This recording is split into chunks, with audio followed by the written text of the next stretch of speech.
আজান শোনার পর একটি দোয়া পড়ে যা চাইবেন আল্লাহ পাক রব্বুল আলামিন তাই আপনাকে দান করবেন। আমরা আজানের পরে কিন্তু দোয়া করলে দোয়া কবুল হয়, এটা আমরা অনেকেই জানি না। যখনই আজান দেওয়া হয় তখনই ফুতিহাত লাহু আবওয়াবুস সামা, আসমানের সকল দরজাগুলো খুলে দেওয়া হয়, বলেন সুবহানাল্লাহ। ওই সময় বান্দা আল্লাহ তাআলার কাছে যা চাইবে আল্লাহ পাক রব্বুল আলামিন সেটাই দান করবেন। কিন্তু আমরা অনেক সময় হতাশ হয়ে যাই, অনেক সময় ডিপ্রেশনে পড়ে যায় যে আল্লাহ তাআলা আমাদের দোয়াগুলো কবুল করছে না। Never lose hope, never give up.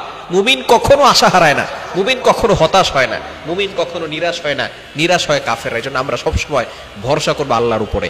বিশেষ করে আজানের পরে আমরা একটি দোয়া করব। সাদ ইবনে আবি ওয়াক্কাস রাদিয়াল্লাহু তাআলা আনহু থেকে বর্ণিত, তিনি বলেছেন নবীজি সাল্লাল্লাহু আলাইহি ওয়াসাল্লাম একটা দোয়া শিক্ষা দিয়েছেন। আমরা কালিমায়ে শাহাদাত সকলেই পারি, আশহাদু আল্লা ইলাহা ইল্লাল্লাহু ওয়াহদাহু লা শারীকা লাহু ওয়া আশহাদু আন্না মুহাম্মাদান আবদুহু ওয়া রাসূলুহু। এটা পড়বো, তারপরে রাদিতু বিল্লাহি রাব্বা ওয়া বিল ইসলামি দীনা ওয়া বি মুহাম্মাদিন সাল্লাল্লাহু আলাইহি ওয়াসাল্লাম নাবিয়্যান ওয়া রাসূলা। এই দোয়াটি পড়ে যদি আমরা আল্লাহর কাছে দোয়া করতে পারি, অবশ্যই আল্লাহ পাক রব্বুল আলামিন আমাদের দোয়াগুলো কবুল করে নেবেন, আপনার দোয়াগুলো অ্যাকসেপ্ট করে নেবেন আল্লাহ তাআলা। এজন্য অবশ্যই আমরা অনেক সময় বুঝি না, আজানের পর সময় তিরমিজি শরীফের ভিতরে হাদিস এসেছে আদ-দুআউ লা ইউরাদ্দু বাইনাল আযানি ওয়াল ইকামা। আযান এবং ইকামতের মাঝখানে যে সময়টুকু আছে, এই সময়টুকু যদি আল্লাহ তাআলার কাছে দোয়া করা হয়, আল্লাহ তাআলা সাথে সাথে সেই দোয়াগুলো কবুল করে নেন। এগুলো আল্লাহ তাআলা ফিরিয়ে দেন না। আমরা অনেক সময় মসজিদে এসে চুপচাপ বসে থাকি, মসজিদে এসে গীবত করা শুরু করি।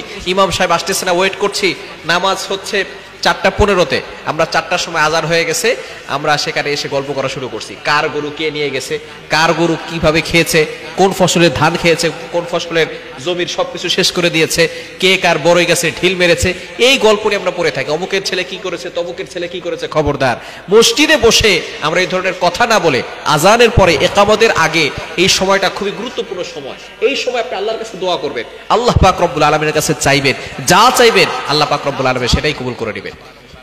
কোন সময় দোয়া করলে কবুল হয় এই সময়টা আমরা জানি না। বিশেষ করে আজানের পরে এই সময়টুকু দোয়া করলে আল্লাহ পাক রব্বুল আলামিন দোয়া কবুল করে নেন। তবে অবশ্যই আজানের পরে আমরা এই দোয়াটি পড়ে তারপর আল্লাহর কাছে দোয়া করব।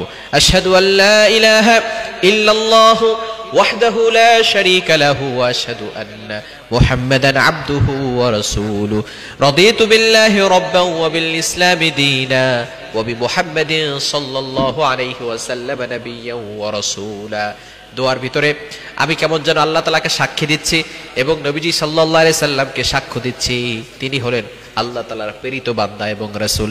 শুধু তাই নয়, রাদিতু বিল্লাহি রাব্বা, আমি আল্লাহ তাআলাকে রব হিসেবে পেয়ে যে সন্তুষ্ট আছি সেটা আমি আল্লাহ তাআলার কাছে প্রকাশ করতেছি।